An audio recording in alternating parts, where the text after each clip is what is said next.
In this video, I'm going to be talking about the 10 best draft classes for the Detroit Lions. So this list sounds almost impossible because the Lions have had many bad drafts, but I found 10 that were actually pretty good. So when I rank these draft classes, please keep in mind that I'm ranking the drafts as a whole, not just one player. For example, in 2007, the Lions took Calvin Johnson, but everyone outside of Calvin Johnson was a miss. So I don't really consider the class as a whole good. That pick on its own was good, but the class as a whole was not. When I do these rankings, drafting a Hall of Fame or Pro Bowl or All-Pro caliber player certainly will help the ranking, but it's not the end-all be-all to where I will rank a class. When I do these rankings, I'll be pointing out a couple notable players, how many times that player made the Pro Bowl, how many first-team All-Pros they had. I'll even point out if some of them are in the Hall of Fame or not. So when I do this, having 5 players that are just hits is more significant to me than having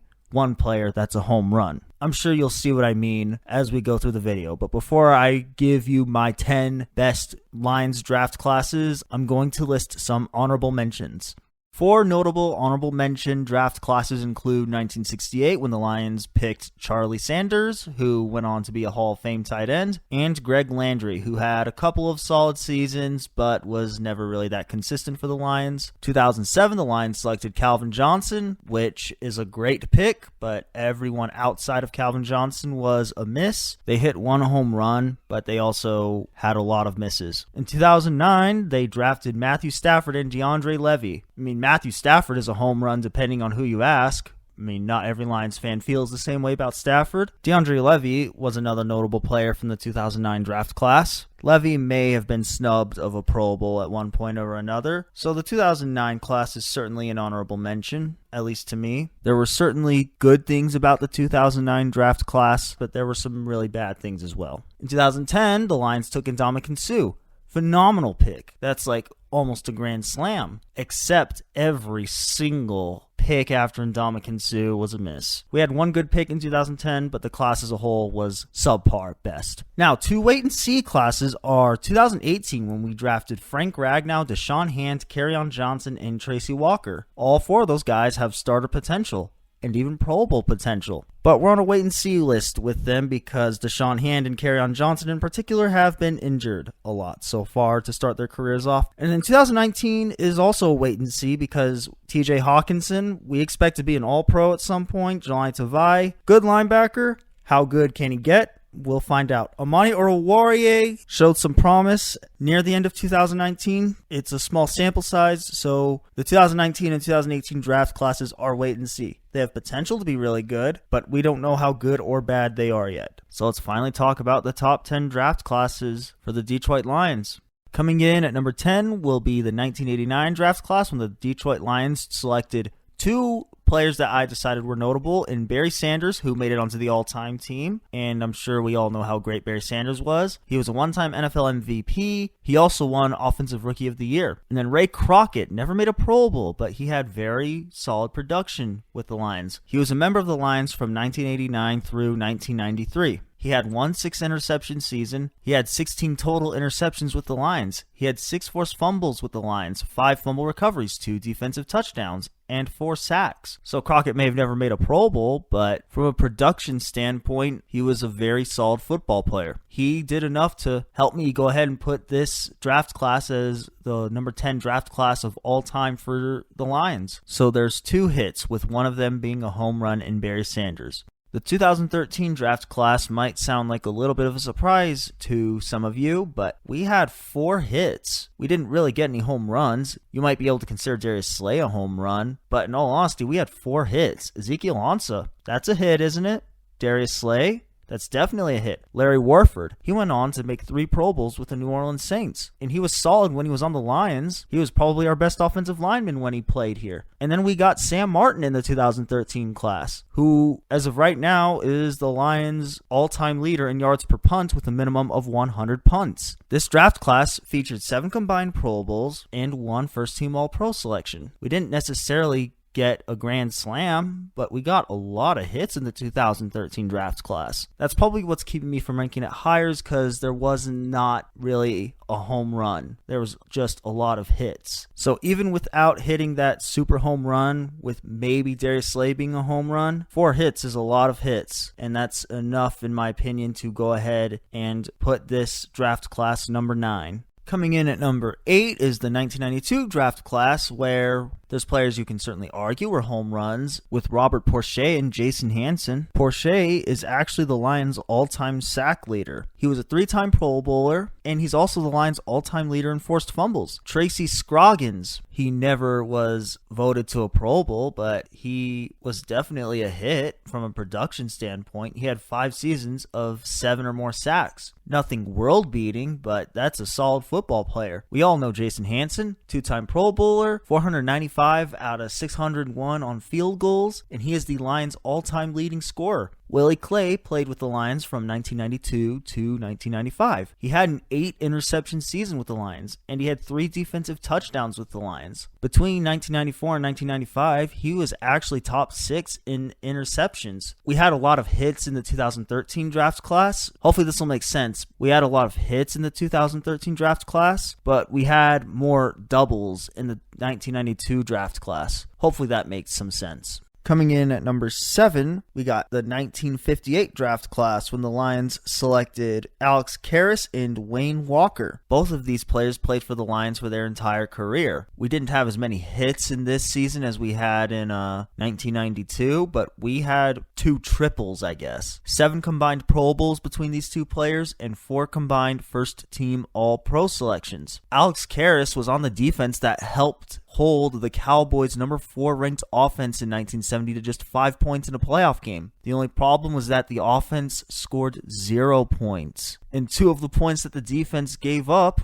were from a safety. I mean, that's really brutal for that defense. Wayne Walker was also on that 1970 team that held the Cowboys' offense to just 5 points, but they just got no offensive support. So 2 almost home runs with these picks. And in all honesty, if you wanted to say that Karras is a home run, I wouldn't disagree with you. I can see why you would say that. And I guess the reason I'm going to go ahead and rank this ahead of the 1992 draft class is because these 2 players stayed on the Lions for their entire careers. Coming in at number 6, we got the makings of a championship with the 1948 Lions draft class. Les Bingaman was a 3-time first-team All-Pro at middle guard, a 2-time Pro Bowler, and a 2-time NFL champion. It's also worth noting that he had a fumble recovery in the 1953 NFL championship. And in that 1953 NFL championship, he was on the defense that held Otto Graham to 13 total yards, passing and rushing. And he played a role in that. When you play defense for a team that puts Otto Graham in a body bag the way that Lions defense did, I mean, you almost have to make this list. Don Dahl was not on the 1953 championship team, but he was on the 1952 championship team. He played on the Lions from 1949 to 1952. He made 4 Pro Bowls, and 3 of them were on the Lions. He had 3 seasons with 10 or more interceptions, and he had 2 of those type of seasons with the Lions. And that 3 seasons with 10 or more interceptions is an NFL record. That's almost like Hall of Fame production, but he's not in the Hall of Fame. I don't know if it's due to longevity or whatever, but Dahl, in all honesty, I'm going to go ahead and call him a home run. I might go ahead and call Bingaman a home run as well. He's not a Hall of Famer, and neither is Dahl, but they both have Hall of Fame-like credentials.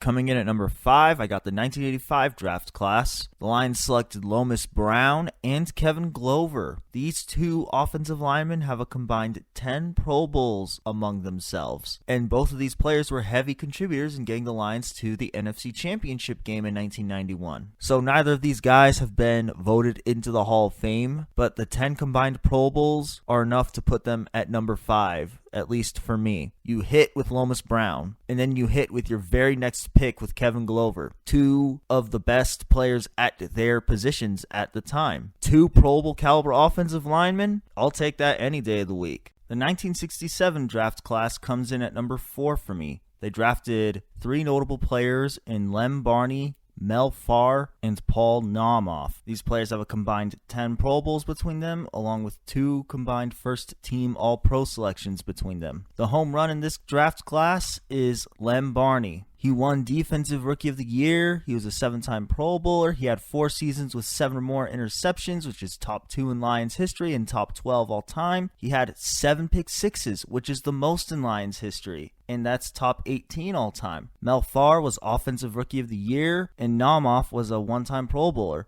So in the 1967 draft class, you managed to get the Defensive Rookie of the Year and the Offensive Rookie of the Year. Hard to argue against that, and that most certainly gives this haul, at the bare minimum, a top 5 grade to me.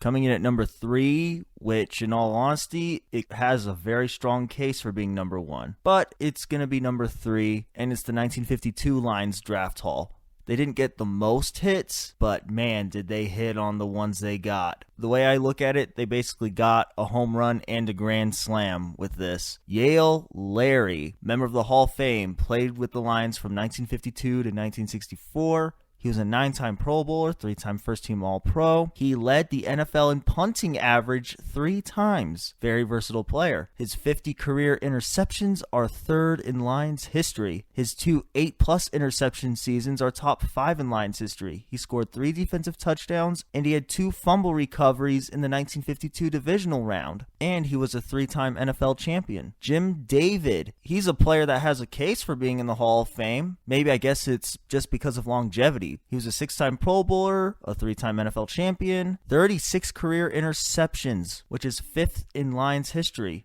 3 7 or more interception seasons, which is 3rd in Lions history.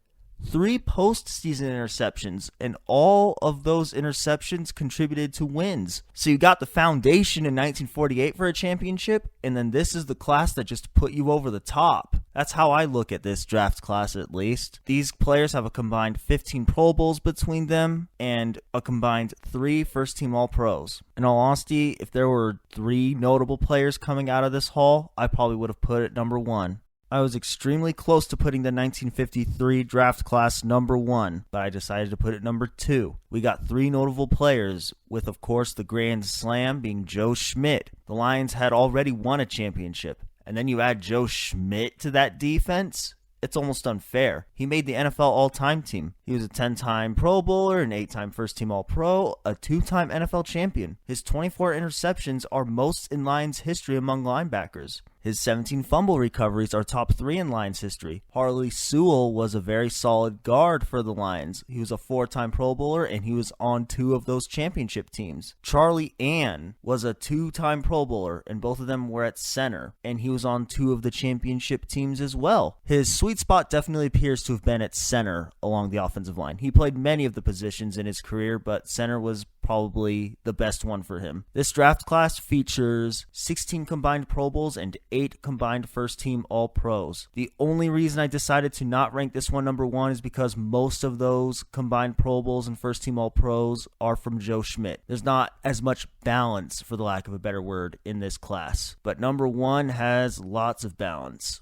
The number 1 draft class in Detroit Lions history, in my opinion, is the 1951 draft class. The Lions drafted not 1, but 2 Hall of Famers in Dick Stanfill and Jack Christensen. Now, Stanfill might get an asterisk because he only played 2 full seasons with the Lions, but at the same time, he did still manage to get 2 first-team All-Pro selections and was voted to 2 Pro Bowls with the Lions, and he was on 2 of those championship teams. They also got Laverne Torgerson, who I honestly don't know if I pronounced his name right, but he was a very solid linebacker, 3-time Pro Bowler, 1 with the Lions. He was on both of the Lions championship teams. His 2 5-plus interception seasons are top 2 in Lions history among linebackers. It's also worth noting that he recorded an interception in the 1952 divisional round versus the Rams. So Laverne might not have been a Hall of Famer, but he was clearly a solid player. So the Lions didn't just draft 1 Hall of Famer in this draft, they drafted 2 Hall of Famers. Jack Christensen wasn't just a Hall of Famer even. He was on the NFL all-time team. He was a 5-time Pro Bowler,